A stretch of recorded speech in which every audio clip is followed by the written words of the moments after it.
नानीलाई लिएर अब अलि धेरै दिन बस्नुहुन्छ नानी आत्तिनु भयो र आमा ओइ लेखेर यो केटीलाई नलिएर आइज भने फेरि राखो ह तँलाई एकपल्ट भन्नुको लाग्दैन यो केटीलाई किन त किन आइको छ ह अबबाट उ तपाईको बुहारी भइसक्यो मैले एउटा सिम बुहारी हालिसके हुन्छ मैले यसलाई सुकाइदिन बुहारी यसले नहिन्न यसले त भो इज्जतै फ्याँक्ने भयो म त के गर्ने होला ओहो यसले त गर्नु गरे यसले त ओहो क्या नि सुन्नु भयो नानी गरेछ नि भाइले ओ लिएर आएछ त्योसँग भन्दै हिँडेछ नि अहिले त घरमै लिएर आएछ अहिले त सुन्नु भयो त नानी हेर्नु होला के लिएर आयो नि त भाइले मैले यो केटीसँग भन्दै लिएर अहिले त घरमै लिएर आयो अब त्यस्तो भनेर हुन्न नि अब मैले सिन्दुर हालिसके अब हामी कानुनी रूपले विवाह भइसक्यो हाम्रो ल के भन्नुहुन्छ भन्नु भाइलाई होइन भाउजू अब रिसा र काम छैन नरिसाउनु अब भाइको खुसी नै हाम्रो खुसी हो जातको कुरा गरेर नि हुन्न अब भित्राउने कार्यक्रम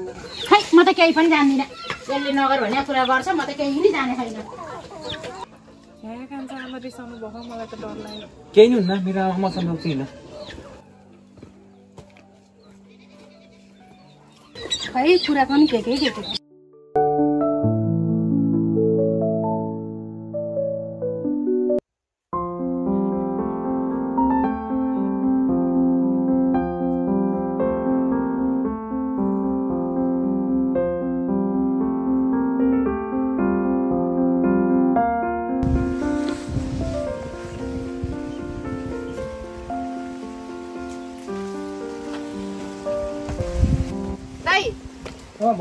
हिजो होली रमाइलो भयो होला है ठिकै भयो तेरो नरमाइलो भयो भन न पुतलीलाई रङ लगाइदिन नि पाएनस् के रे कुचिङ खाइ धेरै नबोले त कुन दिन मेरो पिठा खान्छस् के रे मलाई पिक्नी रे लु पिट त म पनि हेर्छु भएको कुरा त भनेको नि साच्चै हो ल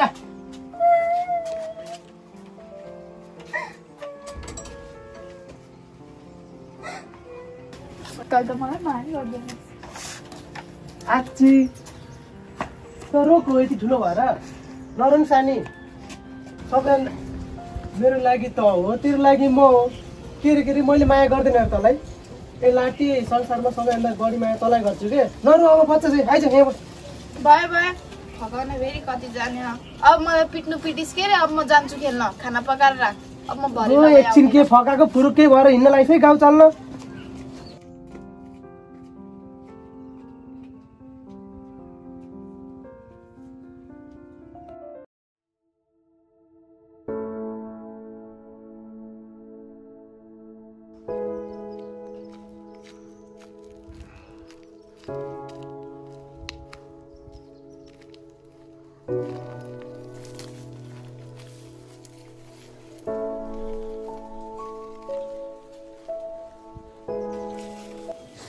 दिदी साइल दिदी हजुर ए को भने त राजा को आउनु भएको नि लो बहिनी आउनु बसौँ म त के बिरात भएर बसेछु दिदी के हुने बहिनी आज बिहान होली खेल्न भनेर गएकी छोरी अहिलेसम्म घर फर्केकी छैन म एक्लै यहाँ निराश भएर बसेको छु अनि हजुर कति कामले आउनु भयो ए म त्यहाँ मेला बोलाउनु भनेर आएको थिएँ दिदी अनि नानी कतै साथीहरूतिर गइनु होला नि त्यति साह्रै निराशिएर आत्तिनु पर्दैन अब बढेको छोरी हुन् अब साथीसँगको घरतिर गयो होला नि कतै के गर्नु नानी आमाको मन हो है आमाको मनले त्यस्तो भन्दैन आफ्नो मनले त राम्रै भयो नि नराम्रै सोध्छ है माया गरेको के सोचिन्छ जमाना खराब छ अब छोरीको समयमा घर नआउँदा कति पिर पर्छ आमालाई त धेरै कुरोको पिर हुन्छ नि छोरीले पो आमाको दुःख नबुझेर एकल फोन पनि गरेकी छैन म यहाँ गर्छु आउँछु भनेकी छैन त्यसकारण म एकदम निराश छु नानी मेला आउन नि कसरी आउन सक्छु र म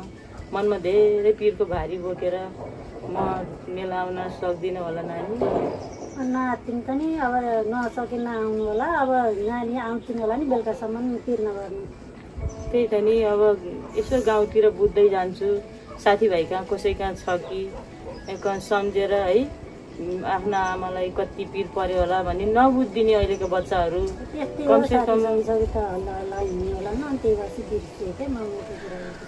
कमसेकम आमा है यत्रो वर्ष एक्लै बसेर सहरमा बसेर भर्खरै आएको छोरी आफूलाई भने छोरी आफ्नै नजर वरिपरि भइदिए हुन्थ्यो जस्तो लाग्छ राजा छोरीको मन त्यस्तो नहुँदो रहेछ हुँदैन आफ्नो जस्तो मात्रै हुन्छ त टाढा राखेर पढाएर आफूले नसके पनि दुःख सुख गरेर अर्काकै काम गरेर भए पनि पढेर आई छोरी ज्ञान बुद्धि सिकेर आई होला भन्ने कत्रो ठुलो आश गरेर बसेको बुद्धि खोइ त नि के भयो मलाई पनि थाहा छैन। मलाई त कहाँ गएर मेरो मनको वेदना पोखाउँ भनेर बसेको थिएँ। ठ्याक्क हजुर आउनुभयो। अब के गर्ने होला नानी, म त गाउँतिर खोज्न जाउँ कि भन्ने सोचेको थिएँ। यस्तो कसै साथीहरूलाई फोन गरेर बुझ्नु न। जान्छु होला, म अब खोज्न जान्छु, भरेसम्म भेट्न सक्छु कि भन्ने आश गरेको छु नानी। रतन दिदी अब हजुरले नभ्याउने बसी म खेताला खोज्नु पऱ्यो, अरू पनि अन्त पनि खोज्नु जानु पऱ्यो। अब म त घरतिर जान्छु, अब खेताला खोज्छु। हजुरले नानीको यताउता बुझ्दै राख्नु। अब मसितै जानुभयो गाउँतिर सानो भयो त्यो सँगै जाउँ। हुन्छ नानी, के गर्ने त नि, अब हजुरको नि एउटा छोरी हो गाउँको होइन, बुझिदिनुहोस्। यताउता हजुरले पनि सोधिदिनु, म नि सोध्न जान्छु, जाऊँ त नि हजुर, हामी सँगै जाऊँ।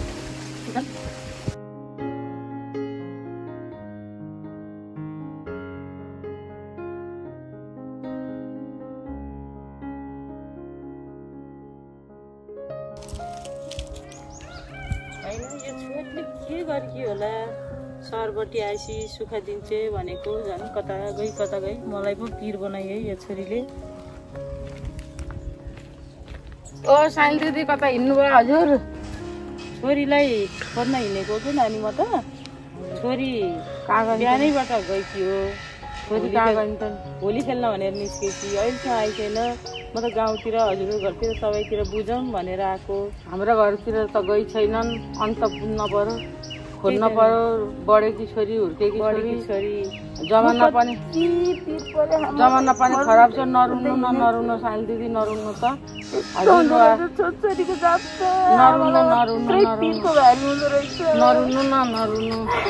नरुनु खोजौँला नि, सबैलाई मिली गरौँला, खोजौँला बढेकी छोरी। अब सबैलाई मिली गरेर यताउता बुझौँला। नरुनु हजुर, पिर नलिनु है, नरुनु न साइल दिदी। म सबैले खोजौँला, म पनि लाइलुई गरौँला, खोजौँला, सबै मिलेर हिँड्नु त जाऊँ हामी खोज्नलाई।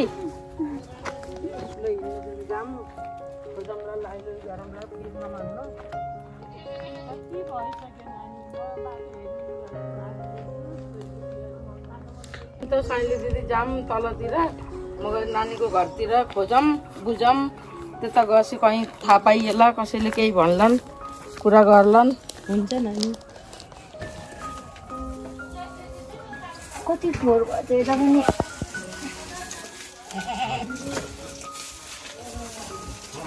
घाँस पनि सिक्दैछ, घाँस ल्याइदिनु पर्यो।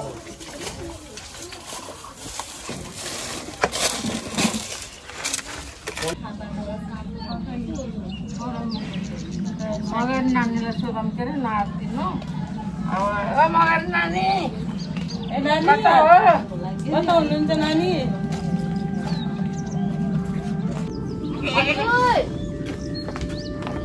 ए दिदीहरू पो रहेछ, कति काम ल्याउनु भयो, आत्तिँदै बोलाउनु भएछ त। आउनु भएछ, आउनु पऱ्यो, बसेर कुरा गरौँ, के कुरा हो। आउनु बस्नु। अनि कस्तो अनुहार पनि बिगार्नु भयो, के भयो दिदी आज? नानी बिहानदेखि घर हिँडेकी, घरबाट हिँडेकी छोरी अहिलेसम्म घरमा आइ छैन। त्यही भएर म त यतातिर छ कि भनेर खोज्दै आएको थिएँ। आज त होली, मैले त अघि नै बाटोतिर खेलेको देखेको थिएँ हो हजुरको छोरीलाई त। यतातिर त आइहिँडिन्, अब यसरी त घर पुग्न पर्ने हो, आइहिँडिन् अहिलेसम्म घर? आइसकेन नि, सधैँ एकैछिन गएर नि यस्तो ठाउँमा जान्छु आमा भनेर हिँड्ने मान्छे आज केही नभनी हिँडिछन्। कहाँ गइछन्, के गरिछन्, मलाई केही थाहा छैन। मलाई केही मेरो नि छैन नानी, म एकदम आत्तिँदै बसेछु। कस्तो साइले दिदी आत्तिएर ढल्ने जस्तो हुनुभयो रहेछ। अनि मैले यहाँ तलतिर नानी कहाँ हुनुहुन्छ कि भनेर, मगर नानी कहाँ हुनुहुन्छ कि हिँड्नु न जाऊँ भनेर मैले समातेर लिएर आएको। ए अनि नानी त आज यता आइन् के? अघि नै मैले त्यतै होली खेलेको देखेको थिएँ। अनि अरू बेला त आइरहन्थ्यो, साथी थियो। अब साथी नि अब छोरीलाई नि मैले होस्टेलतिर पठाएँ, अनि उनी आइनिन् आज। होइन नानी त आज आइनिन्। अब हाम्रो छोरी भएको भए त खेल्न आउँथिन् होला। अब छोरी नि अब हाम्रो होस्टेल बस्छ अहिले, अनि त्यही भएर आइनिन् आज त यता। पिर नगर्नु, कति साथीको घर गयो होला। अब अहिले जमाना नि त्यस्तै हो, सबै केटाकेटीहरू अब आफ्नो साथीको घर जान्छन्, कतै गयो होला। अहिले घर आउलिन् कि त भोलि त आइहालिन् नि। चिन्ता नलिनु धेरै। होलीका छुट्टीमा आउनु भन न नानी। नानीको त अब होस्टेल भयो अनि 1-2 दिन छुट्टीमा नि उहाँबाट किन आउने। बुढा आज बाउ भेट्न गछन्, यसो स्कुलमा काम पर्यो अनि फोन गरेर नि बोलाइ थिए नानीले भेट्न आउनु भनेर, अनि बाउ गहन आज। के हो त नानी, अब आमाको माया त हो, छोरी एकछिन आफ्नो काखमा नहुँदा कति पिर पर्छ, तर त्यो कुरा छोरीले बुझ्दा रहन्छन्। बुझ्दैन नि दिदी, हाम्रो नि नानी घर हुँदा अब डुलेको डुलै खेलेको नि, त्यही भएर अब होस्टेल पठाइदिएको। आमाको मन नमान्दो रहेछ दिदी, टाढा गई छोरी अहिले चिन्ता लिएर हैरा त माया बुझ्दैन आमाको। अब उनीहरू पनि बाउ आमा बनेपछि बल्ल बुझ्लान् नि। हाम्रो छोरीलाई नि सहर पठाइयो, अहिले म यहाँ कति सम्झिन्छु। अब घर खाएको जस्तो उता हुँदैन, उताको खानपान कस्तो छ, जहिले नि पिर परेर मलाई कस्तो हुन्छ। केही चिन्ता नगर्नु, नानी आउला नि, अब ठुली भइसक्यो कि हुर्की बढेकी केटी, केही बुझ्दैन नि। कति धेरै पिर मान्नु भएछ त नि। अन्त नि दिदी, आजकलको केटाकेटीले त बाउ आमाको माया बुझ्दैनन्। अब अहिलेको जमाना पनि त्यस्तै हो, साथीहरूको लयमा हिँड्छन्। त्यही नि नानी त बुझ्ने छ हो हजुरको, कतै गयो होला आज कि त भोलि घर आउलिन्। धेरै पिर नगर्नु हजुर। अब होइन, यसो खबर छोडेर गएको भए नि त हुन्थ्यो नि है। म कुनै साथीकोमा गयो भए साथी यहाँ गएको छु आमा भने भए हुन्थ्यो। मलाई कति पिर परेछ नानी, म अर्कै गाडी रुँदै हिँड्न सकेको छैन। म यस्तो पिरमा परेको छु। बल्ल बल्ल कति वर्ष उता नेपालतिर बसेर आएकी हो छोरी। आज चाहिँ छोरी छ भनेर म कति खुसी भएको थिएँ। आज यो छोरीले रहनु रहेछ, मलाई कति पिर परेछ भनेर गयो भने त मेरो मन यस्तो त रुन्थेन नि त नानी। बेसकिने आत्तिएर छोरी खोज्दै हिँड्नु भएको रहेछ। मैले त्यही भएर हिँड्नु नि त म पनि जान्छु हजुरको सँग, नआत्तिनु नपिरालिनु भनेर अनि म सँगसँगै आएको मान्छेको घरसँग जाम भनेर सोधीखोजी गर्नलाई। ठिकै गर्नुभयो, छिमेकी भइसकेपछि एकअर्काको साथ दिनुपर्छ। अब म जान्थेँ, अब घर बुढा हुनुहुन्न मेरो, म एक्लै हु, नानी नि अब होस्टेल छ, बुढा नि अब नानीलाई भेट्न जानुपर्छ, मेरो कति काम छ लथालिङ्गै। अब म बुढा घर भएको भए मन जान्थेँ हेर्नु दिदी। अब पिर नगर्नु, अब साथी पाउनु भएछ के अरे, उहाँसँगै खोज्नु, बेलुकासम्म पाएन भने अब हामी पनि जाम्ला नि, गाउँको केही मान्छेहरू भएर खोज्न कता गइछौँ। हुन्छ त नानी, हजुरहरू मेरो लागि गर्नुभएको उपकार मैले कहिल्यै भुल्दिनँ है दिदी। अब एउटै गाउँ ठाउँको भइसकेपछि त यति नि के को उपकार हो।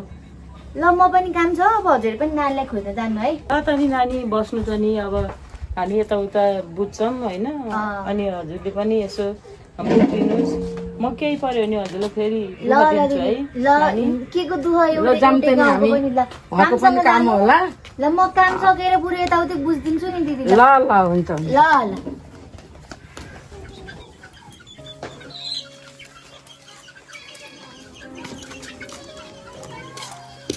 लाउनु त खान्छ हजुरको के चिठी आएको रहेछ भन्नुहोस् त।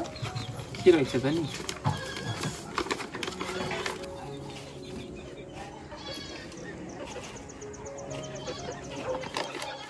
लाहोरबाट चिठी आएछ, भोलि जानुपर्ने भयो नि त। म त भोलि नै जानुपर्ने?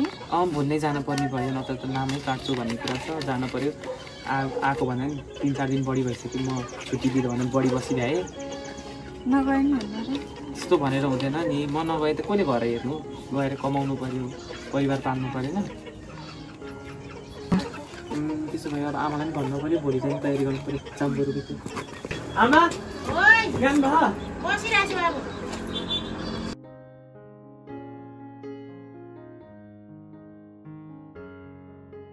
ल बाबु राम्रोसँग जाऊ तिमी। ड्युटीमा चिठी आइहाल्यो के अरे, अब ड्युटीमा त जानै पर्यो बाबु, के गर्ने। नरु राम्रोसँग जाऊ तिमी। बहिनीलाई पनि भेट्न पाएनौ के अरे, बहिनी पढ्न गएछ। राम्रोसँग जा, चिठी आइसकेको रहेछ। म जान्छु है त। ल आमा,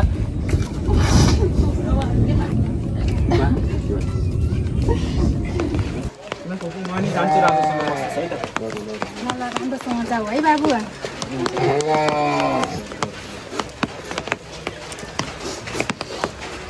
ल म गएँ है।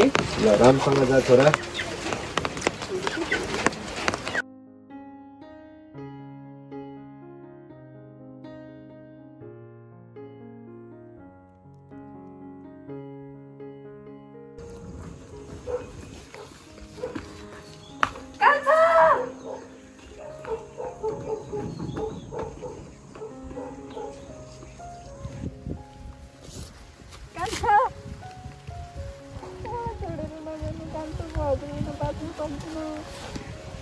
त्यस्तो नभन मैले सरकारको नुन खाइसकेपछि त्यो गर्नै पर्छ त्यो काम मेरो पहिला मेरो देश हो अनि पछि बल्ल मेरो परिवार हो म यो देशको लागि लड्ने मान्छेलाई तिमी त्यसो भनेर हुन्छ तिमी कमजोर भएर हुन्छ एउटा सिपाहीको श्रीमती भइसकेपछि त्यस्तो नभन्नु कान्छ हजुर बिना म यहाँ एक्लै कसरी बस्ने त्यस्तो नभन घरमा बाउ आमा सबैलाई स्याहार्नु पर्छ तिम्रो कोखमा मेरो बच्चा छ तिमीले उसको नि ख्याल गर्नु पर्दैन म नभए नि तिम्रो साथमा सधैँ हुनेछु म सधैँ चिठी पठाउँछु पिर नगर म छु क्या है पिर नगर आफ्नो ख्याल गरेर राम्रोसँग बस कान्छ